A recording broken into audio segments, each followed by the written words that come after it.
How Big, How Blue, How Beautiful. Written by Merils.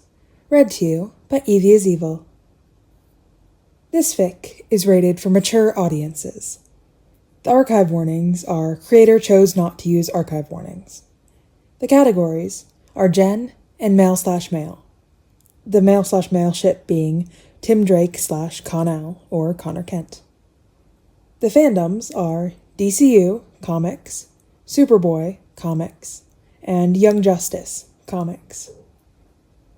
Additional tags: medical trauma, major character injury, emotional hurt/comfort, dehumanization, established relationship, future fic, Kon-El / Connor Kent centric, productive Clark Kent, Kryptonian biology. Summary: Kon-El is not good with medical settings. One could even say he's quite bad with them. How bad exactly? Well, let's put it this way. Very few things in the world can make him scream for Superman to save him. Superman will save him. That's what family's for, right? Author's notes. Warnings: dehumanization, medical trauma, non-consensual body modification, past, life-saving medical procedures performed without consent, he's too confused and panicky to understand what's happening, and major character injury. Basically, this fic involves headcanons about ways Kryptonian anatomy differs from human anatomy, and how Cadmus responded to seeing the alien clone develop in ways they didn't expect or want. They do non-consensual surgery to make him more human palatable.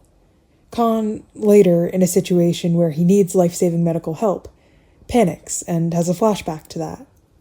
A quick note: some of the Kryptonian biology stuff here could be seen as Kryptonians being intersex by human standards, and the surgery mentioned being analogous to corrective surgery. I did not use the tag for intersex characters because the characters in question are aliens, and so their definitions and standards are different than human/Western European ideals of sex as a dichotomy. And so being Kryptonian is a different thing than being an intersex human, and I wanted to highlight the xenophobia specifically in this case. But the analogy can very easily be made, so heads up in case it's something you may need warning for. Reader's notes for me: I don't think... Sometimes I put, on YouTube they're called chapters.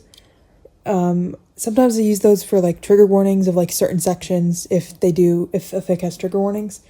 This one, it's kind of throughout.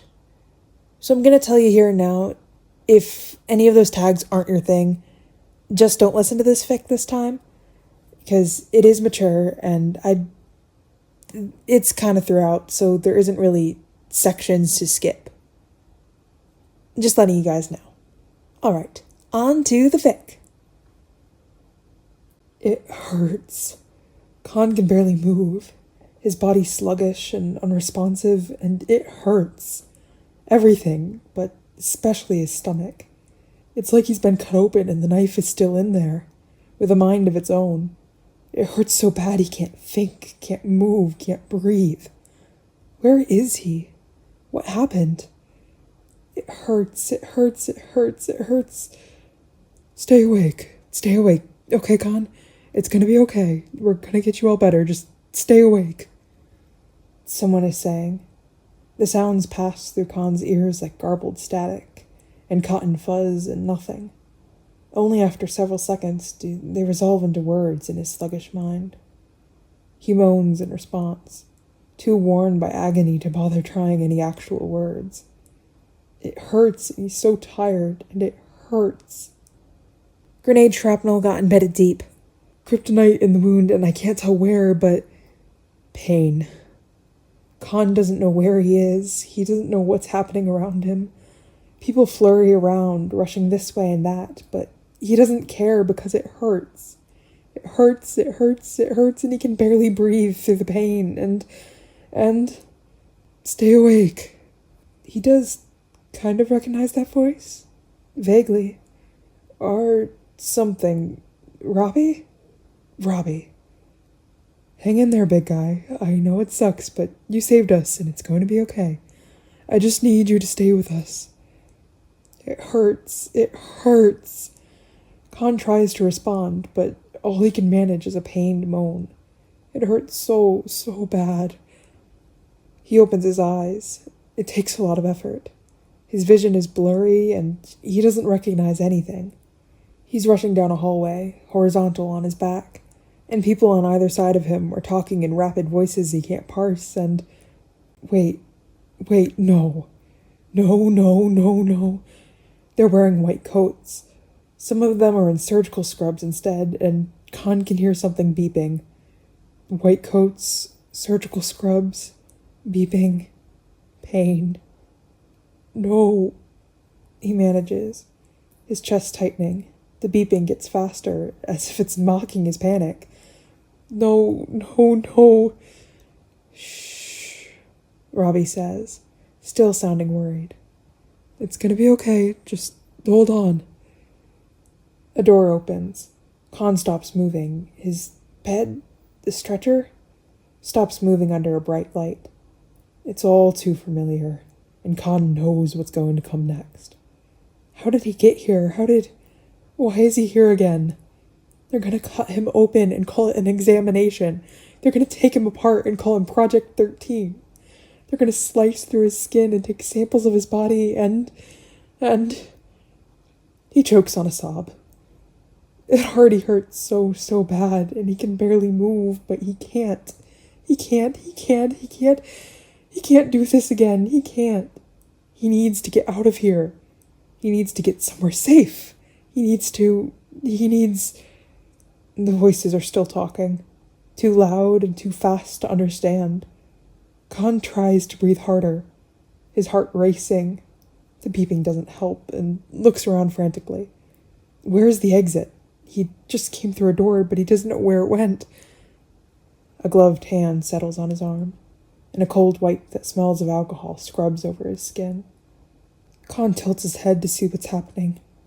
A needle glints in the doctor's other hand. They're preparing his arm for intravenous injection. No! He jerks away, terror flaring through his stomach. It's so poignant it almost drowns out the agony. His TTK flares too, and the doctor and needle in their hand fly across the room, far away. A flash of light and a person with chestnut hair catches them. Imp, the fog in Kon's mind supplies. So they're not hurt. Good. Kon didn't mean to hurt anyone. He just wants them to stay away. He's safe for a moment. Kon sobs for breath. Kon! Robbie appears at his side again. Imp is right behind him as he grabs Kon's hand and squeezes it. His face is pinched with worry. Kon, she was only trying to help. You're safe, I swear. Kon jerks away. Don't lie to me. He manages. Robbie's either a liar or an idiot. He thinks Kon will believe it'll be okay. They've already cut him open and rearranged him to their liking once. And he's on another operating table because they're not done with him. He needs to get up. He needs to get out of here. He needs... When he tries to sit up, pure agony laces through his entire body. It radiates out from his gut and spears up through his chest like lightning. So sharp he can't breathe, and stars sparkle across his blurry vision. What did they do to him? He isn't safe here. He needs to get out of here. It's only going to get worse the longer he stays. They'll get another doctor, another needle.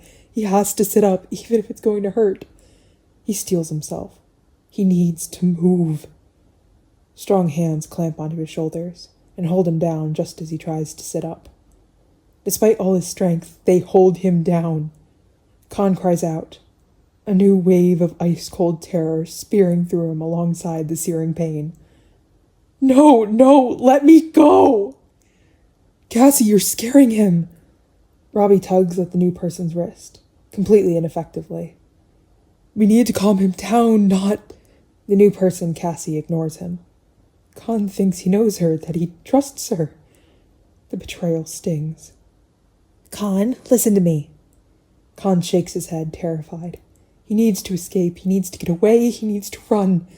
She's one of them, and she's going to hurt him. No. Kon, you can't hurt the doctors. They're trying to help, okay? You're badly hurt, and they're trying to help. You need to let them do their jobs. Another person in surgical scrubs approaches. Kon barely hears what they say over all the roaring in his ears, but it doesn't matter. He knows how Cadmus operates. They filled his veins with drugs and cut an organ out of his body once before. He didn't have his powers. He wasn't even done developing, and they cut an organ out of him. Now that they know he's a real, successful clone of Superman, what more are they going to do to him? Vivisect him and take him apart and let him bleed out on the operating table? The terror lacing through his chest grows icy cold. He doesn't want this. He wants to go home. A sob rattles through his lungs. It hurts. He can't breathe from the pain and the panic. He needs to get out of here. He needs to get away. You restrain him until we can administer anesthesia? He overhears. It's enough. He hyperventilates, sobs for breath, shoves ineffectively at the strong arms holding him down. Desperate, he shoves at Cassie with TTK. Thankfully, that has some effect.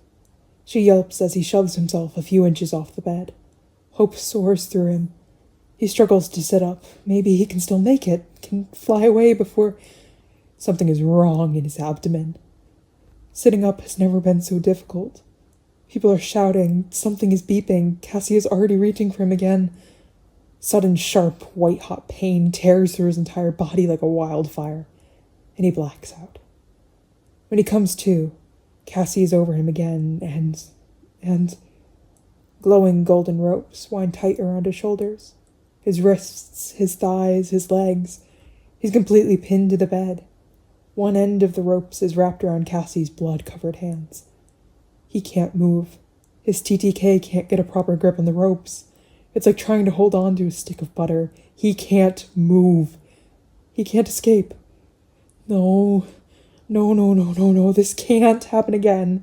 They're going to hurt him, and he needs to get out, but he can't. Oh God, this is happening again, and he's going to have to take it. And it already hurts so much. He can't take it. Kon chokes on another sob.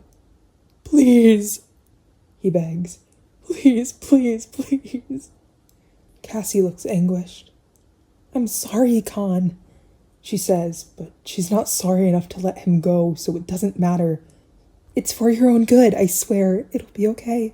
It'll all be over soon. He can't move, and it hurts, and he can't move, and it hurts. And no matter how hard he struggles, he's pinned, and it hurts, and it hurts so bad, and oh God, he's trapped. He can't. Terrified, Kon does the only thing he can think of. Superman! He screams. Kal-El, please, help me, I don't let them do this to me again, Kal. There's a pinch in his arm, the needle. Kon's voice dies in his throat. It's really happening again, isn't it? No matter how much he fights and screams and pleads, they're going to cut him open and hurt him and put him back in the tube. They're going to make him just another slab of tissue, an experiment and not a person. It's happening again, and he can't stop it. He can't escape. He needs to not be here, but he can't escape. Experiment 13 desperately reaches for the familiar numbness he used to hide behind years ago. He hasn't had to in so long, but he needs it. He's back there, under the knife. He can't escape. No matter how far he runs, they'll find him. They'll bring him back. They brought him back. He can't escape. His chest hurts. A single tear rolls down the side of his face into his hair. Robbie reaches for him, thumbs it away, but 13 just shakes his head numbly. He doesn't want any of this false comfort. Imp says something too, anxiously leaning over, but 13 doesn't care. It doesn't matter. It'll just hurt more if he has comfort now and it gets taken away. And it will get taken away because he's not a person. Not here. He knows that. It hurts. The telltale cold feeling in his arm means they've started pumping something into his veins. He stifles a sob. It doesn't matter if he cries. He's just an experiment. A data point. A successful project. The 13th in a line of defective... Wham! The door slams open. What is going on here?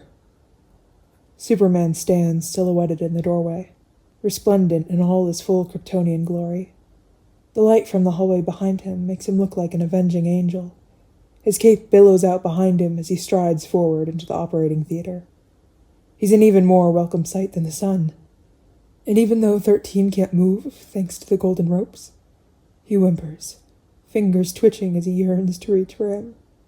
He's here. He came. 13 called him, and he came, and he's here. And he looks furious. Cal, 13 whimpers. In an instant, Cal is at his side. His face is grim, but his touch is incredibly tender as he cradles Kon's jaw in his hand. He's warm, and 13 whimpers again, unable to help himself. Cal's here. That means he's going to be safe. Cal won't let him get hurt again. Cal saves people. That's what he does. Kon-El. Cal strokes his cheek. I'm here. Kon-El. That's right. His name is Kon-El. He's not Experiment 13. He's Kon-El. Kon nods weakly.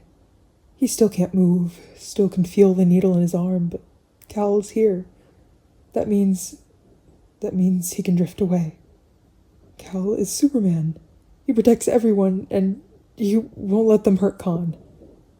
Kon is so tired, and it hurts. He drifts. Cal's hand is warm on his cheek. He doesn't leave. People start talking again. Rapid-fire voices all crisscrossed over each other. But Kon doesn't care. Cal is here. He came for him. Cal came for him, and he'll keep him safe. In the shrapnel, and it won't come out without surgery, and through the anesthesiologist across the room. Had to hold him down, but he's so scared and I don't know what to do, and even if he forgives me, I'll never forgive myself, and I... Out of the way, let the doctors work. The voices all fade into a background hum. Cal, Kon manages. It might only be a few seconds later. It might be minutes or maybe even hours. He's not sure. Want to go home. You will. Cal says it with such certainty Kon knows it's true. Soon. I'll take you home as soon as we're done here. Kon's already floating away. Not literally as much as he'd love to, but in the horrible, familiar he's been drugged sense. He claws his way back to reality, even though it hurts so bad to inhibit his own body, because he needs to ask Cal, he needs to... Cal, he pleads. His fingers flex weakly against his side. He still can't move against the ropes. Don't let them vivisect me again, please. And don't let them. Last time was enough. It hurts. Someone gasps. Kon doesn't know who. It could have been Cassie, or Imp, or Robbie, or one of the doctors or nurses. Maybe it was more than one of them. Maybe it was all of them. Cal, though, just nods. There's a firm set to his jaw and a red glint in his eyes. Some people might think that promises danger, but to Kon, it means he's safe. I won't let anyone do that to you again, Kon-El. Cal takes his hand and squeezes it. Kon squeezes back, weak but reassured. Cal's hand is warm. Then... Kon struggles for a moment, but Cal rests a hand on his shoulder to forestall him. His head is so floaty now. The needle is still in his arm. Why didn't Cal take it out yet? He must have a reason. Aren't we going home now? Cal's face softens. Not quite yet, he says. Someone hurt you pretty badly, son. The doctors here just want to help you, and you'll heal properly, okay? Even through the haze, panic shoots through Kon. But I don't want to. They'll hurt me, Cal. Please, the doctors always hurt me. I will be right here the entire time, Cal says. Someone starts to protest, but Cal shuts them up with a single frigid look. And if anyone starts trying to hurt you, I'll get you out of here immediately. I swear it, Kon. But I can't. Cal, please. Oh. Cal leans down.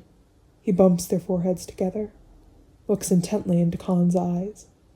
He blocks out Kon's view of the doctors, of Cassie and her hands wet with his blood, of Robbie's blank face and Imp's jittery, anxious distress. Listen to me, son. Cal squeezes his hand. You're safe now.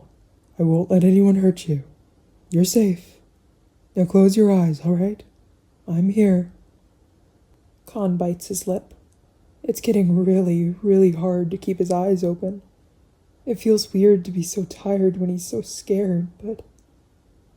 Let go, Cal says more gently.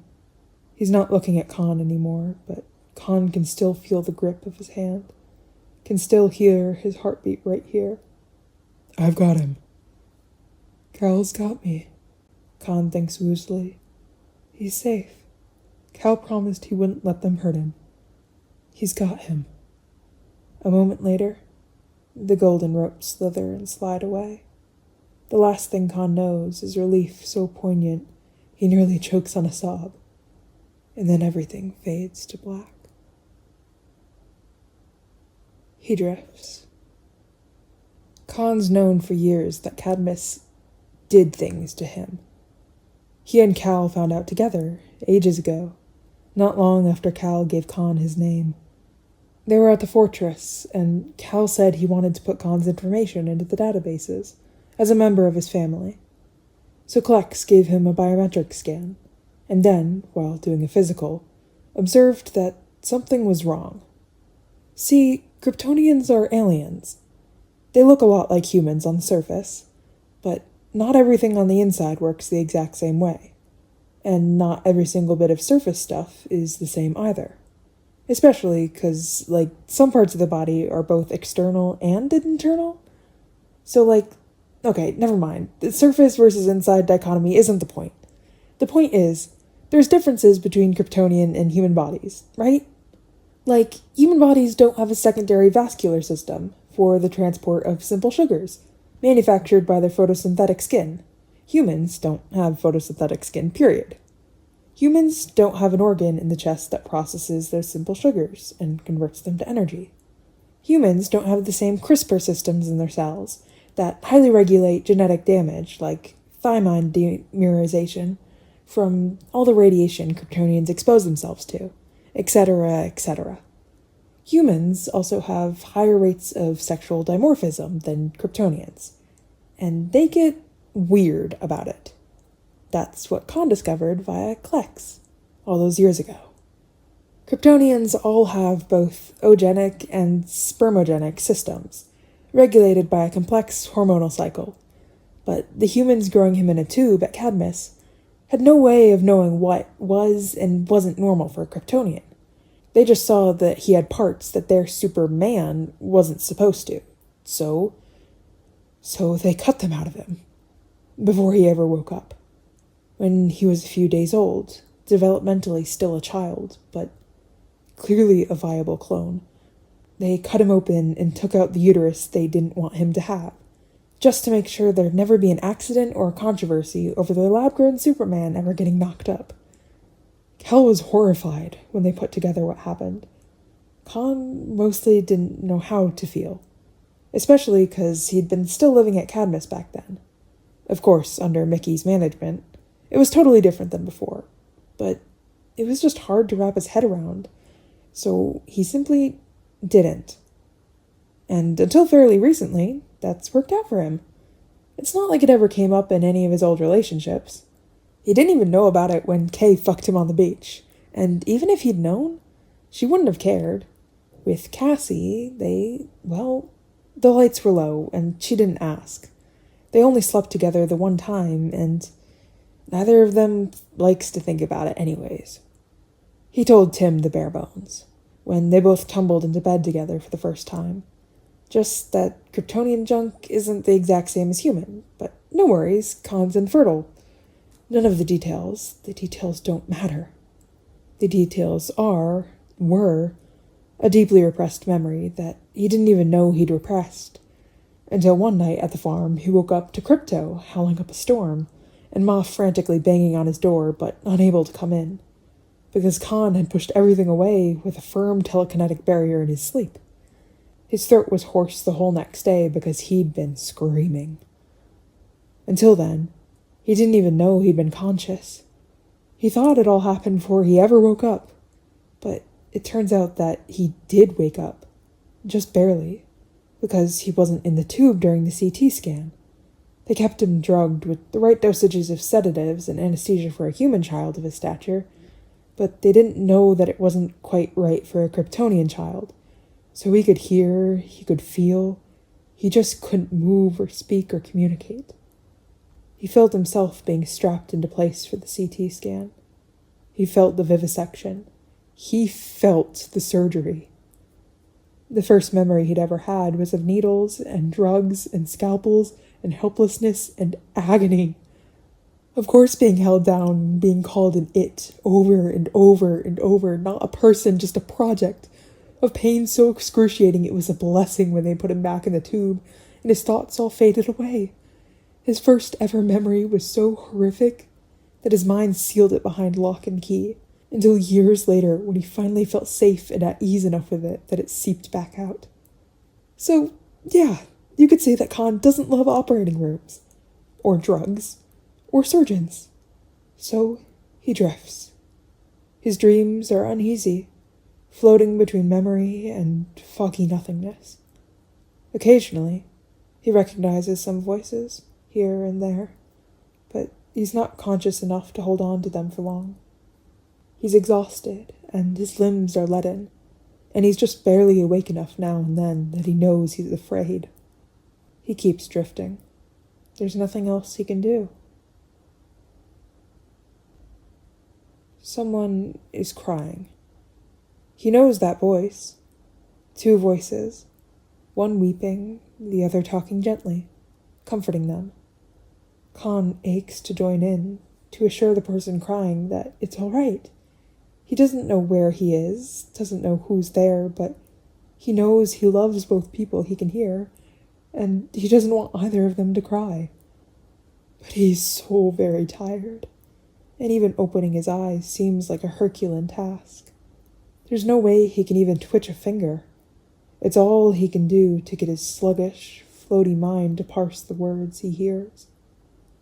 And he looked so scared. I never wanted to make him look at me like that. I can't. Shh. Oh, Cassie. You did what you had to. He'll be grateful you stepped in, and he'll forgive you. It'll be all right. Cassie, that's right. Cassie is here. Kon is so tired, but somewhere under all of that weariness, he feels warmer. He wishes he could wipe away her tears. He doesn't like when things make her cry. She lets out another stifled sob. That doesn't mean it's okay. He always forgives everyone who hurts him. A pause. A sigh. Okay then. Both Tim and Bart have already forgiven you. That makes Cassie laugh, wet and sniffly. Good. Yeah, I guess that's true. The rest of us hold the grudges he doesn't. Another sniffle. And you? Have you forgiven me too? Cal. Cal is the other voice. The vague, fuzzy warmth in Kon's chest grows. He thinks the name for that feeling might be security. I was never angry with you, Cal says. I saw your face when you walked in. Cassie takes a great, shaky breath. I know it looked bad. I get it. Cal? Angry with Cassie? That can't be right. Kon doesn't know why it'd ever happen. Probably a misunderstanding. He'll ask later, when he's more of a person again. He's tired. It's hard to think. Cal lets out a troubled sigh. Kon gets the impression of him raking his hand through his hair, and then rubbing the back of his neck, the way Pa used to. Oh, right, his aura. That's why he knows how Cal moved. He's tired. It's hard to think through his exhaustion. He might just drift back to sleep. I was angry at the situation, not you. Just like Kon thought. A misunderstanding. Cal's voice is even and gentle. In all the years I've known him, Kon has never screamed for me. Not like that. So to know something that had him feeling that frightened? Cassie burst into tears again. And that was my fault. No, Cal says firmly. The circumstances were beyond unfortunate, but you were only trying to help. Diana has had to do similar things to me plenty of times. Yeah, sure, but that doesn't make you have a flashback to... Cassie trails off, distraught. Something does something. It takes Kon several seconds to realize it's the sensation of her squeezing his hand. I don't even know to what, Cassie whispers, horrified. God, he said they vivisected him. God, fuck, what else did they do to him? She sucks in a breath. That's why you were so scared for him. Those sick freaks. Cal lets out a soft sigh again. I think, he says delicately, this would be a conversation best saved for when Kon is awake. I don't want to say more than he's comfortable with. Cassie hiccups. The Cassie-shaped blob in his aura nods. Yeah, she sniffles. Yeah. The last thing I want is to make it worse. It'll be all right, Cassie. Kon can hear Cal's smile in his voice. It soothes him. He doesn't know what Cassie is upset about, but if Kyle says it will be okay, it will be. If you say so. Cassie mumbles. She wipes her eyes. Safe and secure in the knowledge that Cal says it's all going to be all right, Kon lets himself fade away. They keep talking, their voices painting a soothing background palette of white noise as he sinks back down into slumber. Kon wakes with a start. He sucks in a breath, wide-eyed and disoriented. 4 heartbeats surround him, all of them calm, and he's in a bed. Not in the tube, not hooked up to machines, not in bloody pieces on an operating table. But he remembers the white coats and the surgical scrubs and the masks leaning over him, the prick in his arm and someone holding him down so he couldn't escape. He remembers... Easy there, Kon. A warm hand squeezes his palm and pulls him out of the memories before he can go too far. The voice speaking is familiar and soothing. Easy. You're safe. Oh. Safe? Bewildered, heart pounding, Kon tilts his head and looks over to his right. Superman is sitting in the chair at his bedside, a tiny paperback book in his lap. He's holding Kon's hand. Something about him looks a little strange, but Kon can't put his finger on it. He dismisses the thought. It's just really, really reassuring to see him there. Kon licks his dry lips and rasps out, Cal? Cal smiles down at him. The bright lights of the sun lamps all around illuminate the warmth in his eyes as he strokes his thumb over the base of Kon's. Yes, I'm here. Oh, Cal is here. That means Kon really is safe. He takes another breath, lets it out slowly. Okay. He's in a hospital bed, but there's no needle in his arm anymore. Instead, there's a warm lump against his left side, a slight weight on his shoulder. Someone is holding his left hand too. there's another warm weight curled up over his feet. Crypto, he thinks woozily. There's a window on the wall behind Cal. The sky outside is dark, dotted by a few faint pinpricks of stars.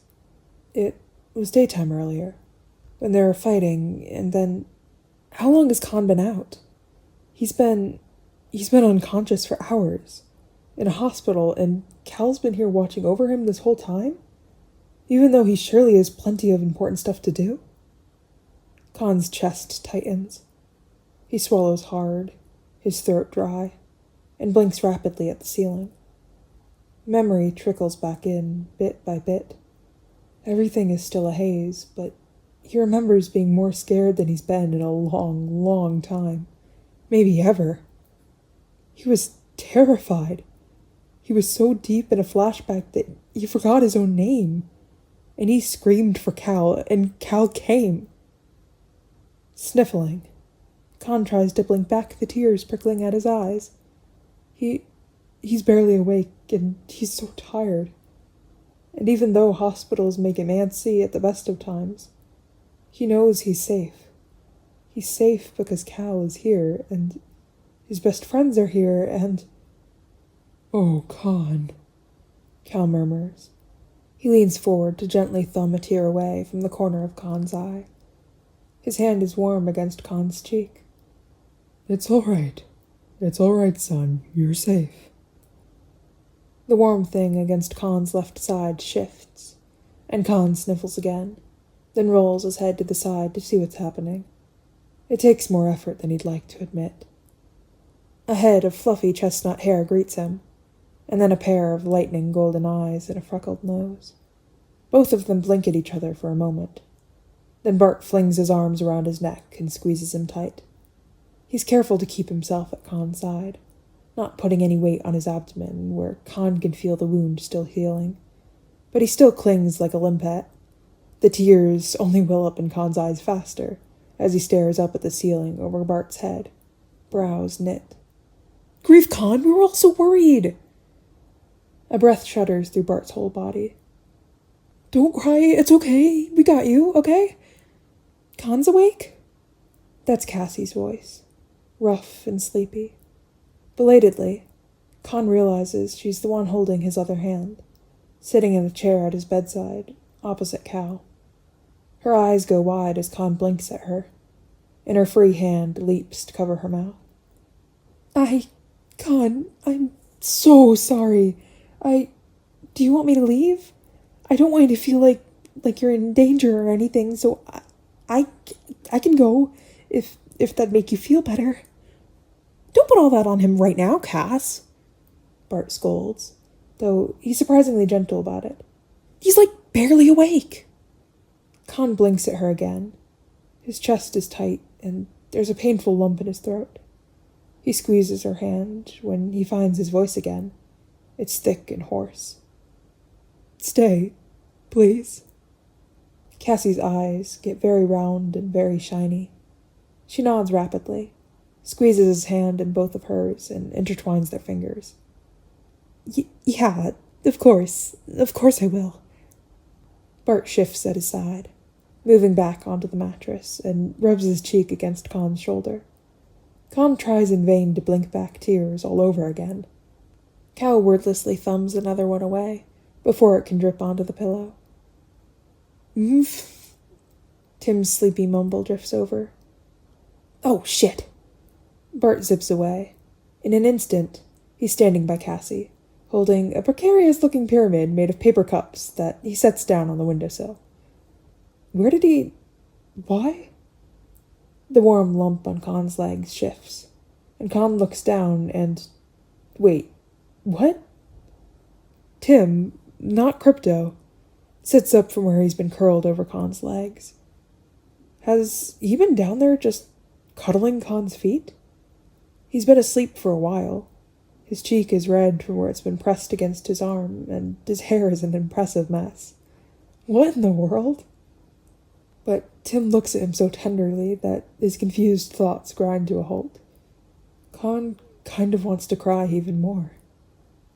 Clone boy, Tim murmurs, his voice rough from sleep just like Cassie's.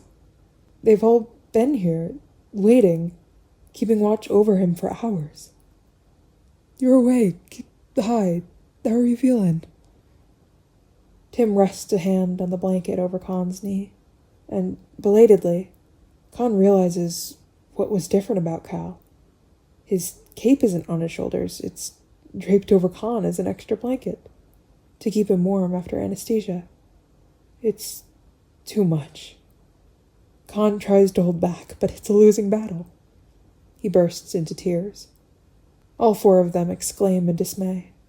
Bart flits back into his side and nuzzles his shoulder. Cassie squeezes his hand, and Tim rubs his thigh, while Cal cradles his cheek and wipes the tears away with the corner of the cape. They're all being so gentle with him. It only makes Kon cry harder, his eyes burning and his chest so tight it aches.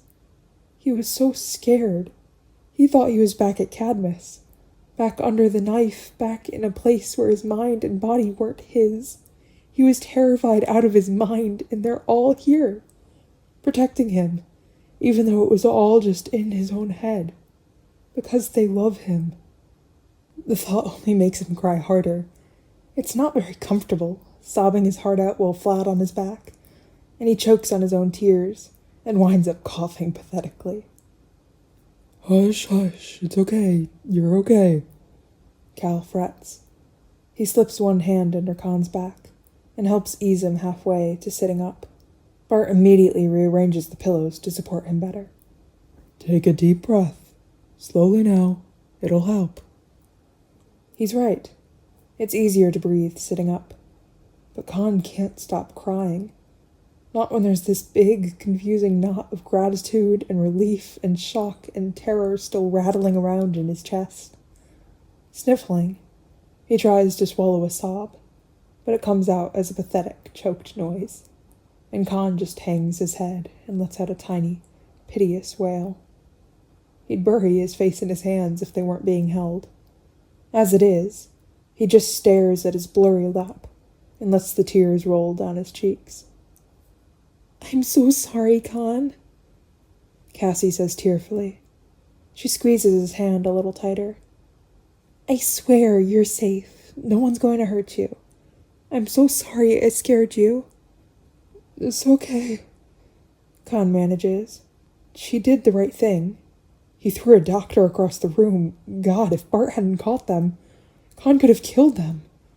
He's so dangerous when he's scared, so it's a really good thing Cassie was there to restrain him. Even if it was horrific and left him so scared he forgot his own name. Better he just get kind of freaked out for a bit than he hurt someone.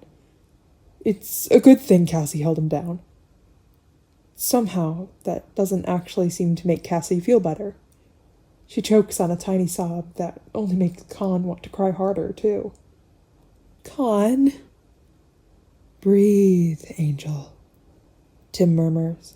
He scoots a little further up onto the bed, his hand a gentle weight on Kon's thigh.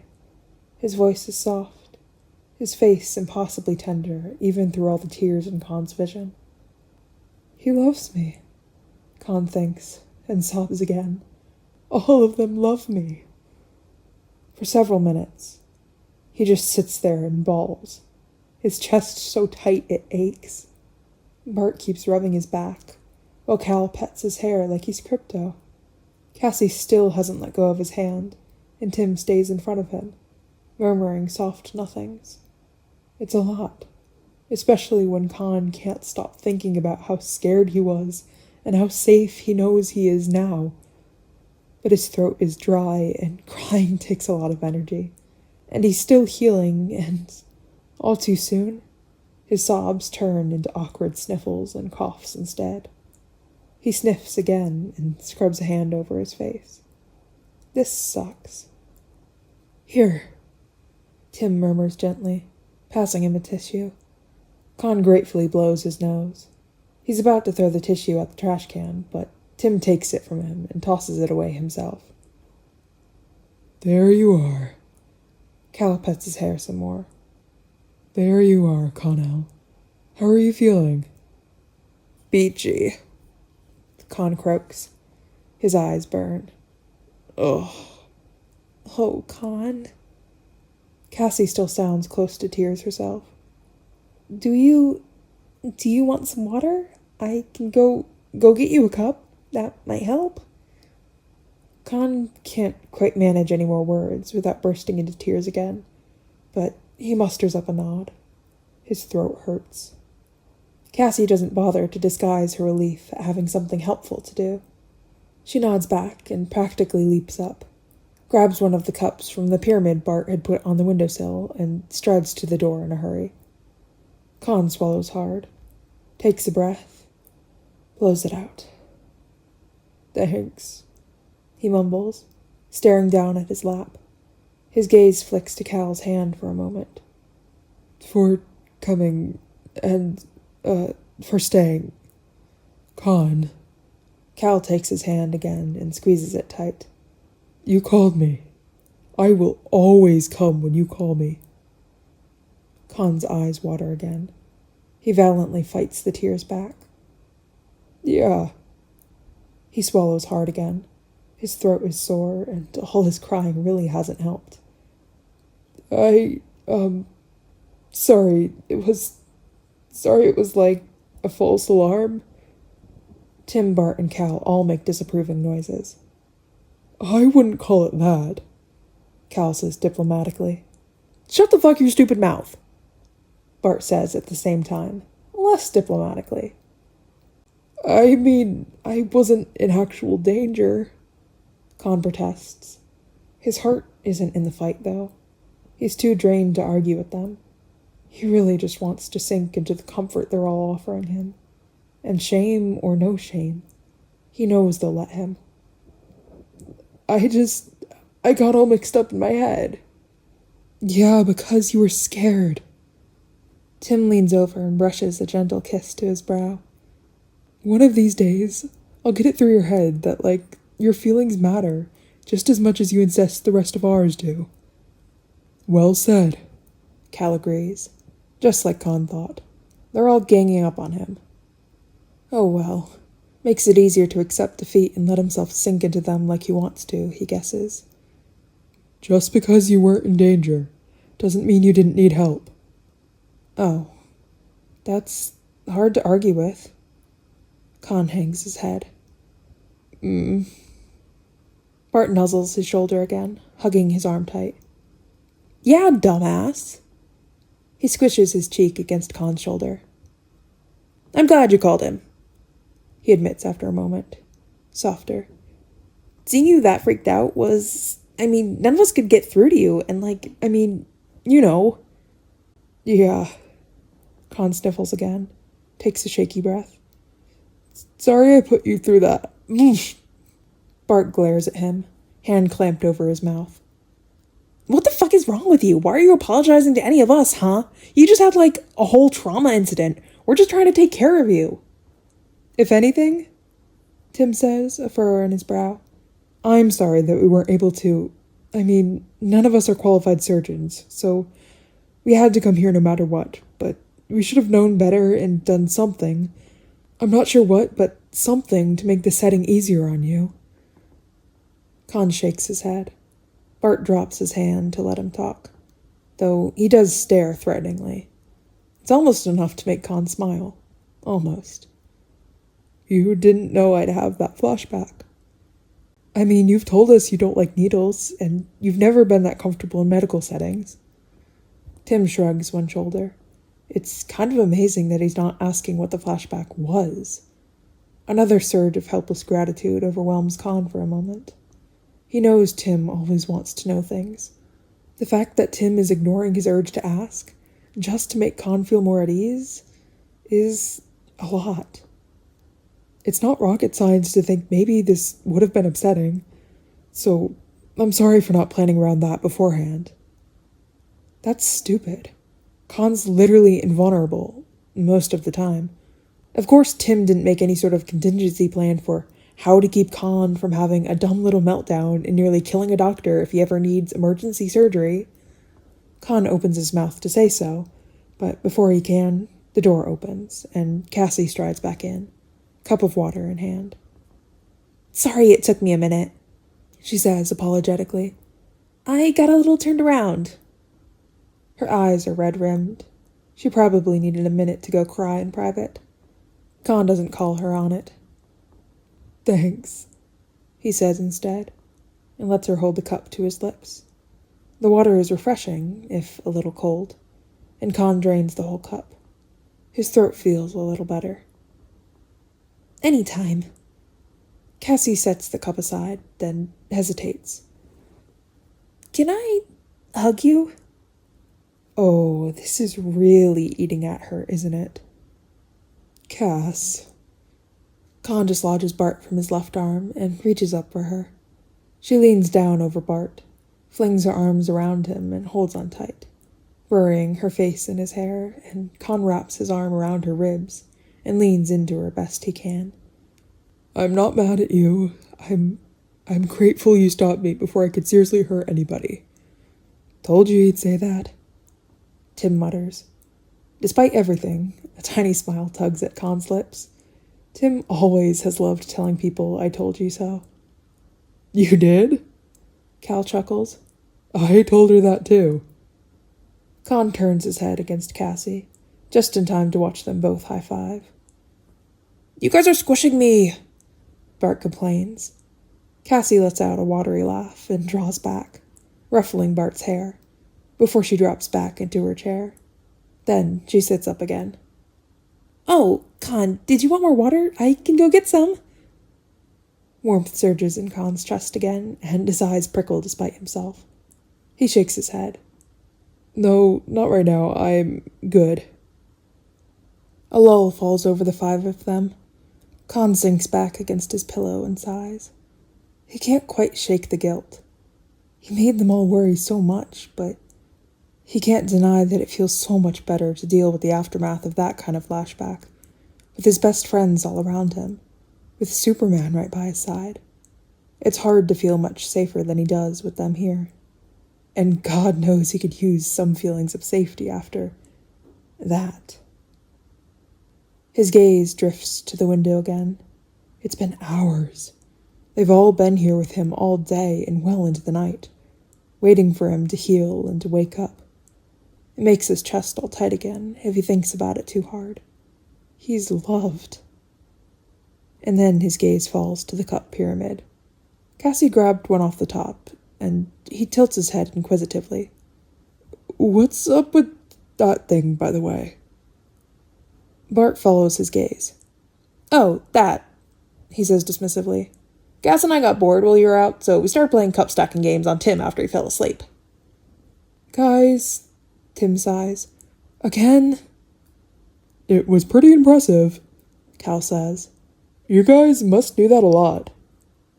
Yeah, Tim could sleep through anything, so we stack stuff on him all the time. Bart shrugs. Cup stacking's super easy mode, though.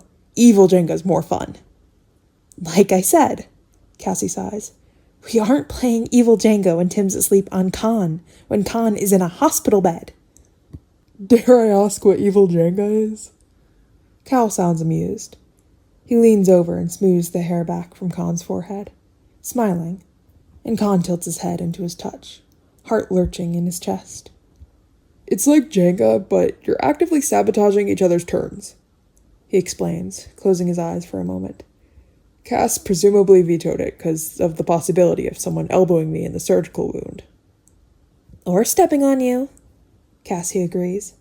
Or of it just getting generally violent, waking Tim up and making him flail and smack you.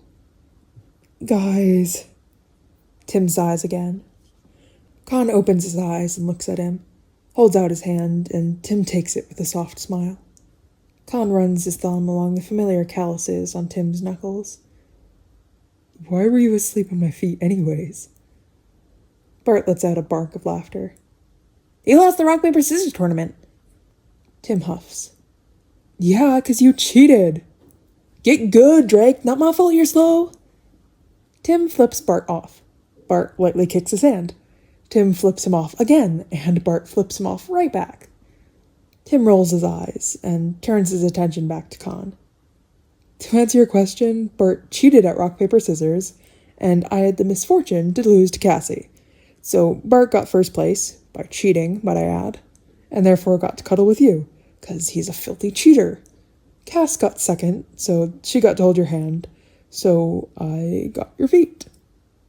Laughter bubbles up in Kon's chest, where all the tears were just a few minutes ago. He stares at his best friends, at his boyfriend, and then glances over to Cal, who looks just as entertained as Kon feels. Man, Kon loves these guys. You're so weird, he says, grinning a little tearfully. When I woke up and there was a weight on my legs, I assumed it was crypto. Well, Tim would probably still let you put a collar and leash on him and let you take him for a walk, Bart says guiltily. Kon winces. Tim also winces. Cal makes a very odd face that's somewhere between Ma's scandalized expression, visibly smothered laughter, and accidentally bitten into a lemon. Cassie just sighs. Bart. Bart. Tim groans. He buries his face in his hands. His ears are bright red. It'd be adorable if Kon didn't kind of want the ground to open up and swallow them both right now. Bartholomew. Kon pinches the bridge of his nose. Oops. Bart has the grace to look a little sheepish, at least. He tips his head at Cal. Hi, Mr. Super Clark, sir. Pretend you didn't hear that. Cal clears his throat. He looks like he can't decide whether he's mortified or about to burst out laughing. And honestly, Kon's not sure which is worse. Sure, I'll do that. I'm gonna kill you, imp, Tim mutters, his face still in his hands. Bart throws up his hands. I said oops! That doesn't help! Yeah, well... Before the bickering can get into full swing, Kon stiffens a little as a thought hits him. Thank God it's actually a real change of subject, too. Oh, wait. He looks over at Cal. It's late, right? Did anyone feed Crypto? Someone must have, or else he'd be here making pitiful begging eyes at Kon. Chris and John fed and walked him, Cal says, also seeming glad for the new topic. No worries on his front. He actually came by looking for you a few hours ago, but you were still under anesthesia then, so I sent him back to the farm. Kon's heart warms. He loves that dog. Not just because he's a great segue from Bart's complete lack of filter either. Cool. He tips his head back into the pillows and sighs. He's still tired, and he knows there's still drugs of some sort in his system, 'cause the wound doesn't hurt that bad, even though it's still healing under the lamps. His voice comes out a little more plaintive than he means for it to. I want to go home, too. You will, Cal promises warmly. First thing in the morning, after the sun's up. And we'll all be here till then, Cassie adds, resting her hand on his shoulder. So you don't have to worry about a single thing. Oh. Kon leans his cheek against her hand. He's tired, and he knows it's safe to rest here, with the people he loves around him keeping watch. That's cool. Yeah, Cassie agrees, her voice impossibly soft. It's pretty cool. And that is the end of How Big, How Blue, How Beautiful. Author's notes. Title is from Florence and the Machines, How Big, How Blue, How Beautiful, and there's a link there, which doesn't have lyrics that are super pertinent, but is a Superman song to me. Also, the vibes of it, especially the horn section at the end, just feel right for this fic, and I listen to it a lot while writing. I have a couple other fics that touch on these headcanons about Kryptonian biology. The Witching Hour, there's a link, which is a Halloween psychological horror fic, mind the tags and warnings, and Androsia? You'd have to look at the fic, which is a sex pollen, PWP. Can I still call it a PWP if it's 46k words long? With a lot of Tim Kon feelings in the second chapter. Anyway, Kon and Clark are family and love each other. Yay, yippee, yay, yippee, wahoo! Wahoo, yay! My wahoo cut out there. Anyways, on to reader's notes. I don't know why I'm so tearful. this fic was this fic meant a lot to me and means a lot to me because I actually have quite a lot of medical trauma. I had to have quite a lot of surgeries as a kid, and I kind of relate to Con in that I don't necessarily remember them because I was a baby, but my body certainly does. And it still affects me in medical settings to this day, where I get really bad medical anxiety. I'm getting nervous talking about it now. Choked up talking about it now, but just medical trauma fics like this are just really cathartic to me, to see somebody else going through that same panic, and just to know that I'm not alone with those feelings. So I'm really grateful to this fic being written, and many thanks to Merils, the author. This one was like, yeah, I needed to do this one. It's making me stutter even now. I will say at one point, I don't remember what line, but I was reading some line, and I got like the phantom taste of, if you've ever had like saline flushed into an IV, it creates a really weird salty taste at the back of your throat. And I got like that taste while reading. I was like, whoa, I need to stop for a second. I am getting too into this. Chill. Yeah. Also, I have no clue how long this is going to cut down to, because it's like, what, almost 8K words, which normally, I haven't done an 8K one to be exact, but the 10K ones I've done are around an hour 15, and this current recording is an hour 27, so I don't know how much this will cut down to be. I feel like it's longer than it should be. Oh well. I think that's the most of my notes. Yeah. I think that's my reader's notes done. I'm done yapping. Yeah, I want to give many thanks to Merils for letting me read this.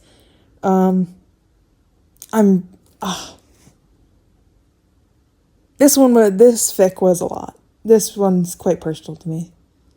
Many thanks to Merils. And many thanks to anyone who made it this far in the reading. So, thank you guys for listening, and bye!